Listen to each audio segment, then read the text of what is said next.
নাটোর জেলার বড়াইগ্রাম উপজেলার গহনা নিয়ে প্রতারণার অভিযোগে 2 নারীসহ 4 জনকে গাছের সাথে বেঁধে অমানবিক নিষ্ঠুর নির্যাতনের ঘটনা ঘটেছে। মানুষই মানুষকে কতটা অমানবিক নির্যাতন করতে পারে।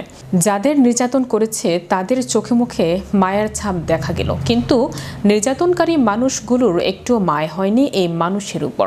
25 ফেব্রুয়ারি বড়াইগ্রাম পৌর এলাকার মৌখারা কদমতলা মহল্লার সাবেক কাউন্সিলর মহরমের ছেলে বিদ্যুতের বাড়িতে এই ঘটনা ঘটে। পরের দিন 26 ফেব্রুয়ারি এই ঘটনার একটি ভিডিও সামাজিক যোগাযোগ মাধ্যমে ভাইরাল হলে জেলা জুড়ে সমালোচনার ঝড় উঠেছে। স্থানীয় সূত্রে জানা যায়, মৌখারা কদমতলা এলাকার বাসিন্দা বাদশার স্ত্রী প্রতিবেশী মতিন সরকার ও জুয়েলের স্ত্রী টুটুলের মায়ের কাছ থেকে স্বর্ণালংকার ধার নেয়। ধার নেওয়া স্বর্ণালংকার 12 দিনেও ফেরত না দেওয়া মতিন সরকার সহ কয়েকজন মিলে বাদশা, তার স্ত্রী ও বাদশার বাবা এবং শাশুড়িকে ঘরে আটকে নির্যাতন এবং রশি দিয়ে গাছের সঙ্গে বেঁধে রাখেন। খবর পেয়ে স্থানীয়রা ঘটনাস্থলে ভিড় করেন। পরে বাদশা ধার নেওয়া স্বর্ণালংকার ফেরত দিলে তাদের ছেড়ে দেওয়া হয়।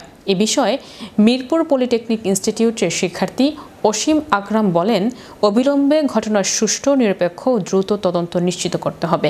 জড়িত সকল অপরাধীকে গ্রেপ্তার করে দৃষ্টান্তমূলক শাস্তির আওতায় আনতে হবে।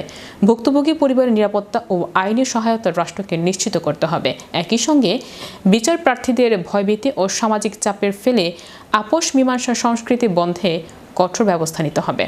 চ্যানেল ইউরোপের প্রতিবেদকের সাথে মুঠোফোনে বড়াইগ্রাম থানার ভারপ্রাপ্ত কর্মকর্তা আব্দুস সালাম বলেন, এ বিষয়ে জানতাম না, তবে শুনেছি যারা বেঁধে রেখেছে তারা ছেড়েও দিয়েছে। এই ঘটনায় এখনো কোনো লিখিত অভিযোগ আসেনি। অভিযোগ পেলে তদন্ত সাপেক্ষে ব্যবস্থা নেওয়া হবে।